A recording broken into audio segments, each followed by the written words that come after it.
पांचवी कक्षा के विद्यार्थियों, आज मैं उपस्थित हुआ हूँ आपके हिंदी विषय के साथ। आपकी हिंदी की पाठ्य पुस्तक भाषांजलि का चौथा पाठ है दोहा एकादश। विद्यार्थियों, इस दोहा एकादश में 11 दोहे हैं जो कि कबीरदास, रहीम और तुलसीदास द्वारा लिखे गए हैं। आइए इस दोहे का अर्थ जानते हैं। दोहा एकादश, इसमें 11 दोहे हैं। 4 दोहे कबीरदास के, 4 दोहे अब्दुल रहीम खान खाना के तथा 3 दोहे गोस्वामी तुलसीदास के हैं। कुल 11 दोहे इस पाठ में हैं। आइए दोहों को देखते हैं। गुरु गोबिंद दोऊ खड़े, काके लागू पाए, बलिहारी गुरु आपने, जिन गोविंद दियो बताए। कबीरदास कहते हैं कि गुरु और ईश्वर दोनों ही खड़े हैं। असमंजस की स्थिति में हूं कि किसके चरण स्पर्श करूं, लेकिन गुरु ने बड़ी आसानी से ईश्वर की ओर संकेत कर दिया। इस कारण मैं तो गुरु को ही श्रेष्ठ मानता हूं। दूसरा जो दोहा है वह है, काल करे सो आज कर, आज करे सो अब, पल में प्रलय होएगी, बहुरी करेगा कब। इसका अर्थ यह है कि जो काम हमें कल करना है उसे हम आज ही कर लें, और जिस काम को आज करना है उसे अभी तुरंत ही कर लिया जाए। कबीरदास कहते हैं कि पल भर, क्षण भर में प्रलय हो जाएगा, फिर वह काम कब किया जाएगा। आइए तीसरा दोहा देखते हैं। ऐसी बानी बोलिए, मन का आपा खोए, औरन को शीतल करे, आपहू शीतल होए। कबीरदास का कहना है कि हमें ऐसी वाणी बोलनी चाहिए, ऐसे वचन बोलने चाहिए कि मन प्रसन्न हो जाए। यदि हम इस प्रकार की मधुर वाणी को बोलेंगे तो दूसरों के मन तो शीतल होंगे ही, शांत होंगे ही, हमें स्वयं भी शांति मिलेगी। चौथा दोहा, साईं इतना दीजिए, जामे कुटुंब समाए, मैं भी भूखा ना रहूं, साधु न भूखा जाए। कबीरदास कहते हैं कि हे ईश्वर, मुझे सिर्फ इतना ही धन संपत्ति दें जिससे मैं अपना और अपने परिवार का भरण पोषण कर लूं, और साथ ही यदि मेरे द्वार पर कोई सज्जन आए तो वह भी भूखा न जाए। आगे की पंक्तियां देखते हैं। यहाँ से रहीम के लिखे हुए दोहे हैं। रहीमन धागा प्रेम का, मत तोड़ो चटकाए, टूटे से फिर न जुड़े, जुड़े गांठ पड़ जाए। इसका अर्थ यह होगा कि रहीम कहते हैं कि प्रेम के बंधन को नहीं तोड़ना चाहिए, क्योंकि प्रेम का बंधन ऐसा होता है जो एक बार टूट जाता है तो फिर नहीं जुड़ता, और यदि जोड़ने की कोशिश की भी जाए तो वहां गांठ पड़ जाता है, अर्थात पहले जैसा वह संबंध नहीं रह जाता।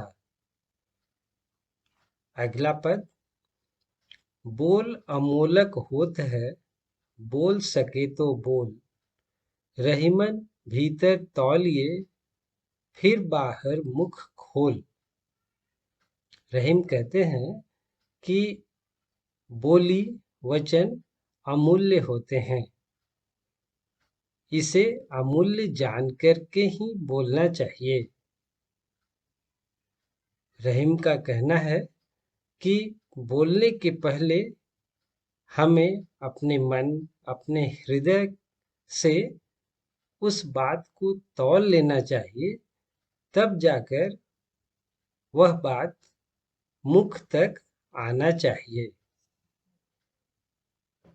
अगला पद, रहीमन देख बड़ेन को, लघु न दीजे डारी, जहां काम आवे सुई, कहा करे तलवारी। रहीम कहते हैं कि बड़े लोगों को देखकर छोटों को छोड़ नहीं देना चाहिए,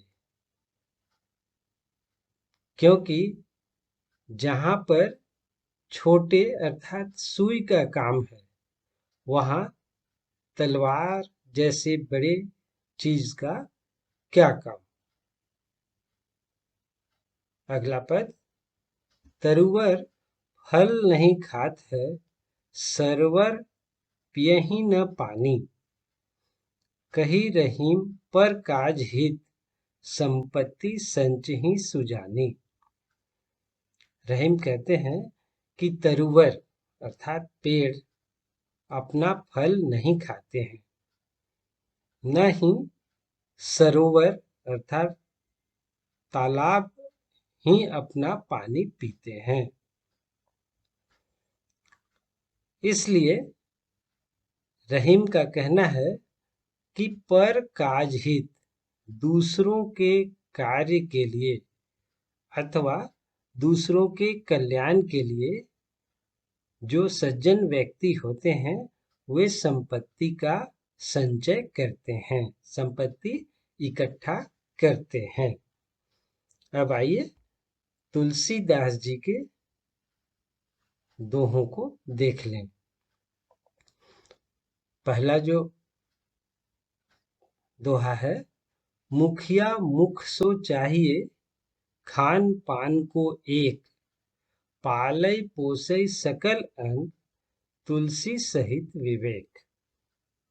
तुलसीदास विवेक के साथ, बुद्धि के साथ ऐसी बात कहते हैं कि मुखिया को उस मुंह के समान होना चाहिए, जो कि खाता तो स्वयं है, अकेले ही खाता है, लेकिन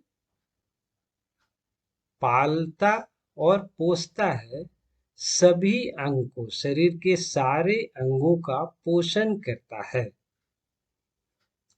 दूसरा पद, तुलसी मीठे वचन ते, सुख उपजत चहु ओर, बसीकरण एक मंत्र है, तज दे बचन कठोर। तुलसीदास जी का कहना है कि मधुर वाणी से, मीठे वचन से चारों दिशाओं में सुख उपजता है। वशीकरण एक ऐसा मंत्र है जो कि मीठे वचन से ही पाया जा सकता है, और इस कारण हमें कठोर वचन को तज देना चाहिए, त्याग देना चाहिए। और अंतिम दोहा देखते हैं, तुलसी साथी विपत्त के, विद्या विनय विवेक, साहस सुकृत सुसत्य व्रत, राम भरोसो एक। तुलसीदास जी का कहना है कि विपत्ति अर्थात संकट के समय हमारा साथ विद्या, विनय और विवेक ही देते हैं।